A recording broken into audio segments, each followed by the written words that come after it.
The year is 1940.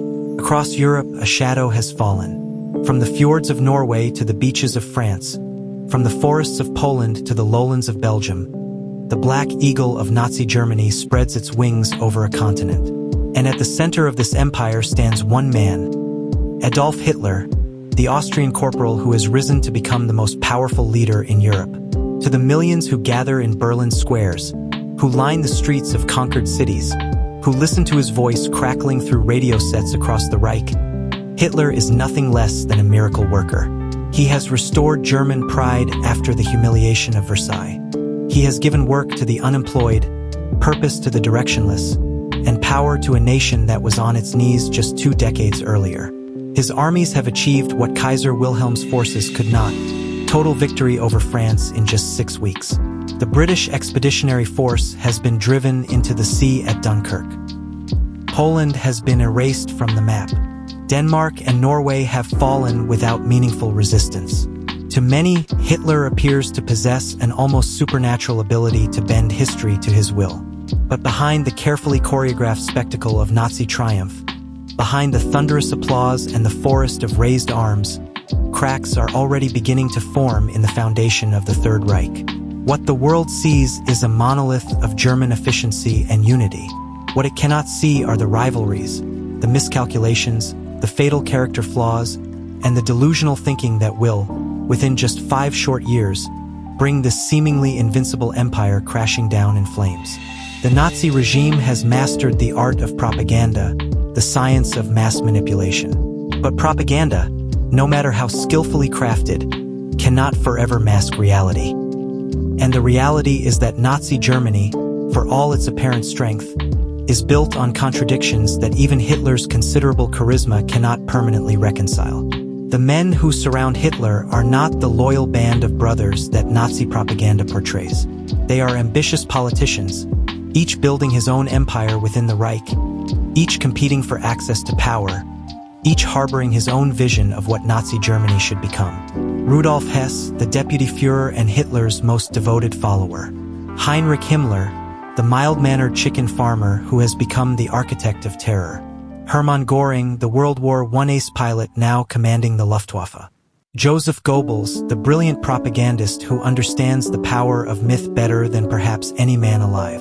These men have helped Hitler build an empire that stretches from the Atlantic to the borders of Russia.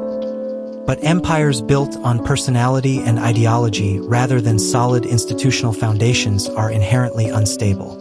And Hitler, the man at the center of it all, is about to make a series of decisions that will reveal just how unstable the Nazi edifice truly is. The first cracks will appear not on any battlefield, but in the very heart of Nazi power itself. They will come from Hitler's own deputy, from decisions made in isolation, from a growing disconnection between Nazi rhetoric and German reality. The man who claims to be rebuilding Germany for 1,000 years is about to demonstrate that he fundamentally misunderstands both warfare and human nature. On the evening of May 10, 1941, a lone German aircraft appears in the skies over Scotland. It is a Messerschmitt Bf 110, a twin-engine fighter that has somehow evaded British air defenses and radar stations. As Scottish farmers watch in bewilderment, the pilot bails out, his parachute carrying him to earth in a farmer's field near the estate of the Duke of Hamilton. The pilot's name is Rudolf Hess, and he is the 3rd most powerful man in Nazi Germany. As deputy Führer, he stands directly behind Hitler and Hermann Göring in the Nazi hierarchy. He is the man who introduced Hitler at rallies during the party's early days, who took dictation for Mein Kampf when Hitler was imprisoned after the failed beer hall putsch, who has been at the Führer's side through every triumph and crisis of the Nazi rise to power. If any man embodies Nazi loyalty, it is Rudolf Hess. His devotion to Hitler borders on the mystical. He speaks of the Führer as though describing a divine figure, uses language that suggests religious reverence rather than political allegiance. In the carefully constructed mythology of Nazism, Hess represents absolute, unquestioning loyalty to the leader, which is precisely why his unauthorized flight to Scotland sends shockwaves through both Britain and Germany. Here is Hitler's own deputy, acting entirely without orders, apparently attempting to negotiate some kind of separate peace with Britain. The implications are staggering. If the deputy Führer feels compelled to undertake such a desperate mission, what does that say about the true state of Nazi Germany? In his mountain retreat at Berchtesgaden, Hitler's reaction to the news is volcanic. According to witnesses, the Führer flies into one of his characteristic rages, screaming that Hess has betrayed him, has made him look weak, has exposed the Reich to international ridicule. But beneath the fury, there is something else. A recognition that Hess's flight has revealed something that Hitler desperately wanted to keep hidden. The truth is that the Nazi leadership is far from the unified monolith that propaganda presents to the world. Behind the scenes, there are constant power struggles, competing agendas, personal rivalries that sometimes override even loyalty to the party. Hess's flight is not really about diplomacy. It is about a man who has felt himself increasingly marginalized within the Nazi hierarchy, desperate to regain relevance and access to power. As Germany has conquered more territory and the Reich has grown in complexity, new men have risen in Hitler's estimation. Military leaders like Rommel and Guderian, party officials like Martin Bormann, SS commanders like Reinhard Heydrich. Hess, for all his early loyalty, has found himself with less and less meaningful responsibility. His flight to Scotland is the desperate gamble of a man who fears that history is passing him by. The British, for their part, are initially baffled by Hess's arrival. Here is one of Nazi Germany's top leaders, apparently offering to negotiate peace terms, but with no authority to speak for his government. British officials quickly realize that they are dealing with either a madman or a man acting entirely on his own initiative. Either possibility suggests serious problems within the Nazi leadership structure. Hitler's response is swift and brutal. Within hours, Nazi radio is announcing that Rudolf Hess has suffered a mental breakdown, that his flight was the action of a deranged individual acting without authority. Hess is stripped of all party positions, declared mentally incompetent, and effectively erased from Nazi history. Photographs are altered to remove his image. Speeches are edited to excise references to him. His name disappears from official documents. But the damage to Nazi credibility is already done. If the deputy Führer can suffer such a dramatic mental collapse without anyone noticing, what does that say about Nazi competence? If Hitler's own chosen successor can betray him so dramatically, how solid is the foundation of Nazi power? These are questions that cannot be answered by propaganda, cannot be erased by censorship. In the months following Hess's flight, Nazi propaganda works overtime to project an image of unshakable unity and confidence. But perceptive observers, both within Germany and abroad, begin to sense that something fundamental has shifted. The myth of Nazi invincibility has suffered its first serious blow, and it has come from within the regime itself. More ominously for Germany's future, Hess's flight occurs just 6 weeks before Hitler launches the most ambitious military operation in human history. As Nazi officials struggle to contain the damage from the deputy Führer's betrayal, their leader is preparing to make an even more catastrophic error, one that will ultimately determine the outcome of the war. At 3:15 a.m. on June 22, 1941, along an 1,800-mile front stretching from the Baltic Sea to the Black Sea, the largest military operation in human history begins. Operation Barbarossa. The German invasion of the Soviet Union involves 3.8 million soldiers, 3,350 tanks, 7,400 artillery pieces, and 2,770 aircraft. It is Hitler's attempt to achieve what Napoleon could not: the conquest of Russia. The scale of the operation is breathtaking. Entire army groups, each larger than the force that conquered France, advance simultaneously across multiple fronts. Army Group North drives toward Leningrad. Army Group Center pushes toward Moscow. Army Group South advances into Ukraine. The objective is nothing less than the complete destruction of the Soviet Union as a political and military entity. Hitler has assured his generals that the Soviet Union will collapse like a house of cards. The campaign, he insists, will be over before winter arrives. Soviet resistance will crumble under the weight of German military superiority. The Red Army, recently purged by Stalin's paranoia, will prove no match for the Wehrmacht that has conquered most of Europe. Initially, Hitler's confidence appears justified. Soviet forces, caught completely off guard despite numerous intelligence warnings, are shattered by the German onslaught. Entire armies are encircled and destroyed in massive cauldron battles. Hundreds of thousands of prisoners are taken. German spearheads advance at unprecedented speed, covering distances in days that took weeks to traverse in World War I. By July, German forces have advanced 400 miles into Soviet territory.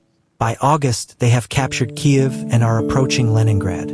By October, advance units can see the spires of Moscow through their binoculars. It appears that Hitler's prediction of quick victory is about to be fulfilled. The Soviet Union seems to be on the verge of total collapse. But beneath the surface of these spectacular advances, serious problems are already emerging. The sheer scale of Russia is beginning to overwhelm German logistics. Supply lines stretch for hundreds of miles across hostile territory. Fuel shortages develop as trucks consume their precious cargo, simply reaching the front lines. Equipment breaks down under the strain of constant movement and combat. More fundamentally, Hitler has made a critical miscalculation about the nature of the Soviet Union and its people.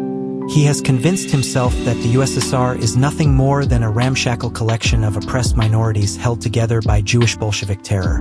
He believes that once German forces break through the initial resistance, the entire structure will collapse as non-Russian peoples welcome the Germans as liberators. Instead, German forces encounter fierce resistance that grows stronger, not weaker, as the campaign progresses. Soviet soldiers fight with a tenacity that surprises German commanders. Rather than welcoming the invaders, Soviet civilians organize partisan resistance that makes German supply lines increasingly precarious. The quick collapse that Hitler predicted shows no sign of materializing. As autumn arrives, a new enemy begins to make itself felt: the Russian climate. Temperatures drop rapidly as winter approaches. Rain turns dirt roads into impassable mud, slowing German advances to a crawl. Equipment designed for Western European conditions begins to malfunction in the harsh continental climate of Russia. Hitler, however, remains convinced that one final push will bring victory. He drives his forces forward despite the warnings of his generals, despite the obvious signs that the Wehrmacht is reaching the limits of its endurance. The German army that entered Russia in June was the finest military force in the world. By November, it is a shadow of its former self, weakened by months of continuous combat and thousands of miles from its supply bases. And then comes the Russian winter. Temperatures plummet to 40 degrees below zero. German soldiers, equipped only with summer uniforms because Hitler insisted the campaign would be over before winter, begin dying of exposure. Equipment freezes solid. Tank engines refuse to start. Artillery pieces become useless. The mighty Wehrmacht, which has conquered most of Europe, finds itself helpless against an enemy it cannot fight: the Russian climate. On December 6, 1941, as German forces are literally freezing to death outside Moscow, Marshal Zhukov launches a massive Soviet counteroffensive. Fresh Siberian divisions, equipped and trained for winter warfare, smash into the exhausted German lines. For the first time in the war, German forces are not just stopped, they are driven back. Hitler's reaction to this reversal reveals the fatal flaw in his leadership. Faced with military reality, he retreats into ideological fantasy. He forbids any tactical withdrawals, insisting that German forces must hold every inch of conquered territory regardless of the military cost. He replaces experienced generals who advocate strategic retreats with men who will obey his orders without question. This rigidity in the face of military necessity will become a defining characteristic of Hitler's war leadership. Unable to accept that his strategic vision might be flawed, he responds to setbacks by demanding the impossible from his forces. The man who claims to be a military genius demonstrates a fundamental misunderstanding of warfare's basic realities. By the end of 1941, it is clear that Operation Barbarossa has failed in its primary objective. The Soviet Union has not collapsed. Moscow has not fallen. The Red Army, far from being destroyed, is growing stronger with each passing month. What was supposed to be a brief, decisive campaign has become a grinding war of attrition that Germany, with its limited resources, cannot win. But Hitler's miscalculations about Russia are only the beginning. Even as his armies freeze in the Russian winter, the Führer is about to make another strategic error that will transform World War II from a European conflict into a truly global war, one that will bring the industrial might of the United States fully into the struggle against Nazi Germany. On December 7, 1941, as German forces struggle against the Russian winter, Japanese aircraft attacked the American naval base at Pearl Harbor. In a matter of hours, the United States Pacific Fleet is crippled, America's isolationist illusions are shattered, and the world's largest industrial power is brought into World War II. For Adolf Hitler, Pearl Harbor should have been a moment for careful strategic calculation. The United States, now at war with Japan, might well focus its attention on the Pacific rather than Europe. America's entry into the war need not necessarily threaten Germany if Hitler simply maintains the existing state of undeclared hostilities and allows the Americans to concentrate on their Pacific War. Instead, on December 11th, just 4 days after Pearl Harbor, Hitler rises to address the German Reichstag and delivers one of the most catastrophic decisions in military history. Germany, he announces, declares war on the United States of America. With this single speech, Hitler transforms a European war into a global conflict that Germany cannot possibly win. The magnitude of Hitler's miscalculation becomes apparent when one considers American capabilities. The United States possesses the world's largest economy, accounting for nearly 40% of global industrial production. American factories produce more steel than Germany, Britain, and the Soviet Union combined. American shipyards can build vessels faster than German submarines can sink them. American aircraft manufacturers have the capacity to outproduce the entire German aviation industry. More fundamentally, America has a population of 140 million people compared to Germany's 70 million. Even accounting for the territories conquered by the Wehrmacht, the United States simply dwarfs Germany in every meaningful measure of national power. By declaring war on America, Hitler has chosen to fight not just the British Empire and the Soviet Union, but the world's greatest industrial power as well. Why does Hitler make such an obviously disastrous decision? The answer lies in the racial ideology that forms the core of Nazi thinking. Hitler genuinely believes that the United States is a weak, mongrel nation corrupted by Jewish influence and racial mixing. He sees American democracy as a sign of weakness, American capitalism as proof of Jewish control, American society as hopelessly divided by racial and ethnic conflicts. This ideological blindness prevents Hitler from understanding American realities. He cannot comprehend that diversity might be a source of strength rather than weakness, that democracy might mobilize popular energies more effectively than dictatorship, that a free economy might outproduce a controlled one. His racial theories have become a substitute for strategic thinking. Hitler's declaration of war is made quickly, without extensive consultation with his military advisors or detailed analysis of its implications. It is an emotional decision driven by ideology rather than a strategic choice based on careful calculation. The man who claims to be restoring German greatness has just committed his nation to fighting the three most powerful countries in the world simultaneously. The strategic implications are immediate and devastating. German resources, already stretched by the Russian campaign, must now be diverted to protect against potential American operations in Western Europe. The Luftwaffe must prepare for American bomber attacks on German cities. The German Navy must contend with American vessels in the Atlantic. Most critically, German industry must somehow match the combined production of America, Britain, and the Soviet Union. Within months of Hitler's declaration, American industrial might begins to make itself felt. The arsenal of democracy that President Roosevelt promised becomes a reality. American factories work around the clock producing tanks, aircraft, ships, and weapons not just for American forces but for Britain and the Soviet Union as well. The Lend-Lease program delivers massive quantities of American equipment to Germany's enemies. By 1942, it becomes clear that Hitler has fundamentally misunderstood the nature of modern warfare. Victory in the industrial age depends not just on military skill or ideological fervor, but on economic capacity. Germany, with its limited resources and constrained population, simply cannot compete with the combined industrial output of its enemies. The mathematics of war production make German defeat inevitable. Hitler's decision to declare war on America represents more than a strategic error. It reveals the dangerous gap between Nazi ideology and reality. The racial theories that form the foundation of Nazism have blinded Hitler to the true nature of his enemies and the real sources of national power. He has allowed ideological wishful thinking to override strategic common sense. As American bombers join British aircraft in pounding German cities, as American troops prepare to land in North Africa and eventually in Europe itself, the consequences of Hitler's American miscalculation become increasingly apparent. The war that Hitler started to expand German power has become a struggle for Germany's very survival. As military reality increasingly contradicts Nazi promises, one man faces perhaps the greatest challenge of his career. Joseph Goebbels, the brilliant propagandist who helped bring Hitler to power, must somehow maintain German morale in the face of mounting evidence that the war is not going according to plan. Goebbels has built his reputation on his ability to read public sentiment and craft messages that resonate with German audiences.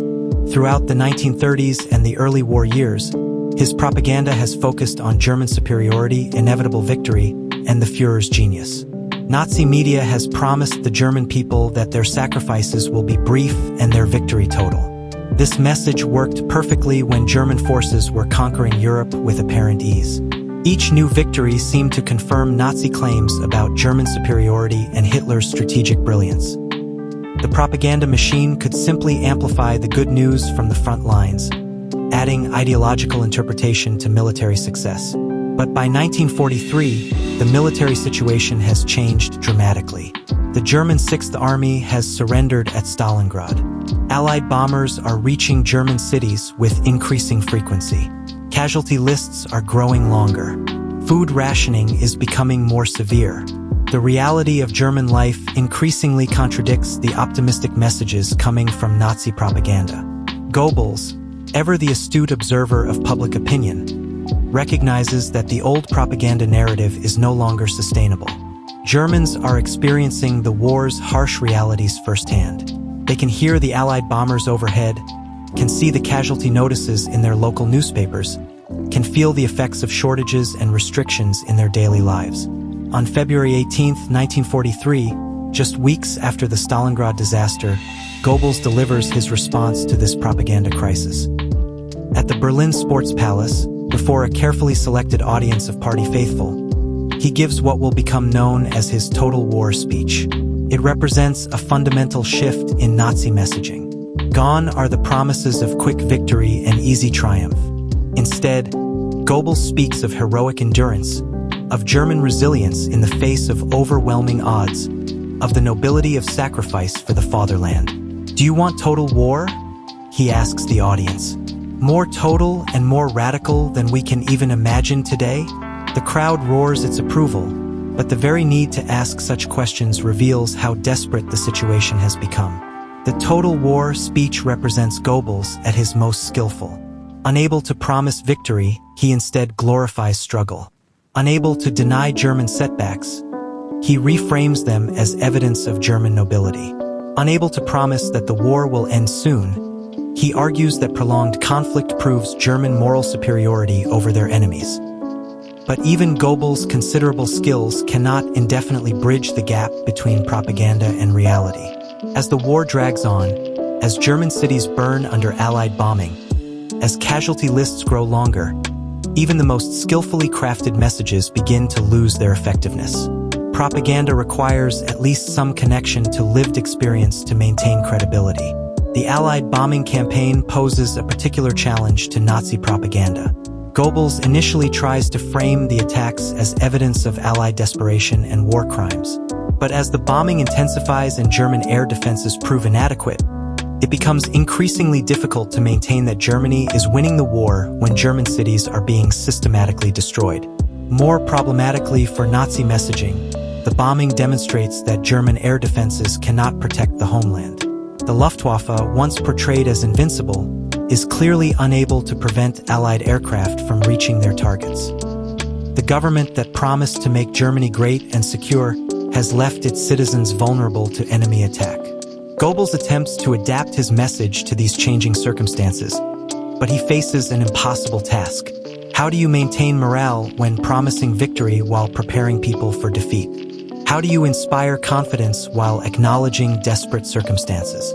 How do you maintain credibility while the gap between official messaging and lived reality grows ever wider? By 1943 and 1944, evidence begins to emerge that even Goebbels' propaganda is losing its grip on German public opinion. Resistance groups like the White Rose emerge among German students. Wehrmacht officers plot against Hitler. Civilians begin to express doubts about the war's outcome in ways that would have been unthinkable in earlier years. As propaganda fails to bridge the gap between Nazi promises and German reality, Hitler himself begins to retreat from public view. The charismatic leader who once captivated millions increasingly becomes a reclusive figure, hidden away in bunkers, insulated from the consequences of his decisions, and increasingly disconnected from the people he claims to lead. In the final years of World War II, as the Third Reich crumbles around him, Adolf Hitler increasingly retreats into a world of his own making. The man who once commanded the attention of millions from the stages of massive rallies now spends his days in underground bunkers, surrounded by maps that show a reality he refuses to acknowledge and advisors who dare not contradict his increasingly delusional assessments. The transformation is as physical as it is psychological. The dynamic speaker who once electrified crowds with his presence has become a bent, trembling figure whose left hand shakes uncontrollably. His skin has taken on a grayish pallor. His eyes, once capable of mesmerizing audiences, now dart nervously or stare blankly into space. The man who built a cult of personality around his supposed vitality is visibly falling apart. Part of Hitler's deterioration can be attributed to his increasing dependence on drugs. His personal physician, Dr. Theodor Morell, has prescribed a bewildering array of medications: methamphetamines to maintain energy, barbiturates to induce sleep, painkillers for chronic stomach problems, and various experimental treatments for his numerous ailments. The Führer who promised to lead Germany for 1,000 years is sustained by chemicals. But the physical decay mirrors a more profound psychological collapse. Hitler's decision-making, always prone to ideological distortion, becomes increasingly divorced from military reality. He issues orders based on wishful thinking rather than battlefield conditions, demands impossible achievements from exhausted forces, and refuses to acknowledge defeats that are obvious to everyone around him. When presented with evidence that contradicts his expectations, Hitler's response is not to adjust his strategy, but to blame his subordinates. Generals who report unpleasant truths are dismissed and replaced with men who will tell him what he wants to hear. The flow of accurate information, essential for effective leadership, is gradually choked off by Hitler's refusal to accept bad news. This systematic elimination of competent military leadership has catastrophic consequences for German forces. Experienced commanders who understand the realities of modern warfare are replaced by ideologically reliable officers who prioritize loyalty to Hitler over military effectiveness. The German army, once led by some of the world's finest military minds, finds itself commanded by men chosen for their political reliability rather than their strategic competence. As Hitler retreats into isolation, cracks begin to appear in German society itself. In Munich, a group of university students led by Hans and Sophie Scholl begins distributing leaflets calling for resistance to the Nazi regime. The White Rose, as they call themselves, represents something unprecedented in Nazi Germany: organized opposition emerging from within German society itself. The fate of the White Rose members, execution after a show trial, demonstrates the regime's brutality, but their very existence proves that Nazi control over German hearts and minds is weakening. When university students are willing to risk their lives to oppose the government, it suggests that the carefully constructed facade of national unity is crumbling. Recognizing the erosion of popular support, Hitler increasingly relies on terror rather than charisma to maintain control. Heinrich Himmler's appointment as interior minister in 1943 marks the regime's transition from a movement based on popular enthusiasm to a police state sustained by fear. The SS expands its powers, surveillance increases, and punishment for dissent becomes ever more severe. This shift from inspiration to intimidation represents the final phase of Nazi rule. When a dictator can no longer inspire loyalty through ideology or success, He must compel obedience through violence. The regime that once claimed to represent the German people's deepest aspirations has become their oppressor. Meanwhile, the military situation continues to deteriorate. Allied forces land in Italy, then in Normandy. Soviet armies push into Eastern Europe. German cities burn under round-the-clock bombing. The Reich that was supposed to last 1,000 years is disintegrating after just 12. Hitler's rare public appearances during this period reveal a man struggling to maintain his self-image as a strong leader while confronting undeniable evidence of failure. His speeches become increasingly shrill, his promises more desperate, his threats more extreme. The confident voice that once promised Germans a glorious future now speaks mainly of revenge against enemies and punishment for those who have failed him. In his final weeks, Hitler retreats to his bunker beneath Berlin as Soviet artillery pounds the city above. Here, surrounded by the remnants of his inner circle, he continues to issue orders to armies that no longer exist, to move divisions that have been destroyed, to launch counterattacks with weapons that have not been manufactured. The man who promised to make Germany great has instead led it to utter destruction. His strategic miscalculations have turned early victories into catastrophic defeat. His ideological obsessions have blinded him to military realities. His character flaws have corrupted his decision-making at every crucial moment. On April 30th, 1945, as Soviet soldiers fight their way through the ruins of Berlin, Adolf Hitler takes his own life in his underground bunker. With him dies the Third Reich, the regime that was supposed to revolutionize human civilization but instead nearly destroyed it.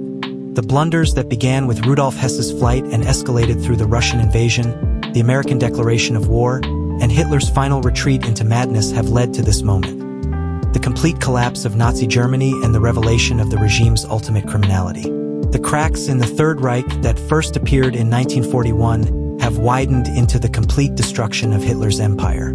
The man who claimed to understand the forces of history better than anyone has instead demonstrated the ultimate consequences of leadership based on ideology rather than reality, on wishful thinking rather than honest assessment, on personal charisma rather than institutional competence. The lessons of Hitler's blunders remain relevant long after the Third Reich's destruction. They remind us that even the most seemingly powerful regimes are vulnerable to the character flaws of their leaders, that propaganda cannot indefinitely substitute for reality, and that the price of unchecked power is often the destruction of everything that power was supposed to protect. If this documentary opened your eyes to the real story behind Nazi Germany's collapse, smash that like button. Which of Hitler's blunders shocked you the most? Drop your thoughts in the comments below. I read every single one. Share this video with anyone who thinks they know World War II history. Trust me, they'll thank you later. And if you want more deep dive documentaries that reveal the real stories behind history's biggest moments, hit that subscribe button and ring the notification bell so you never miss our latest releases. Your support helps us bring you more untold stories from history. See you in the next one.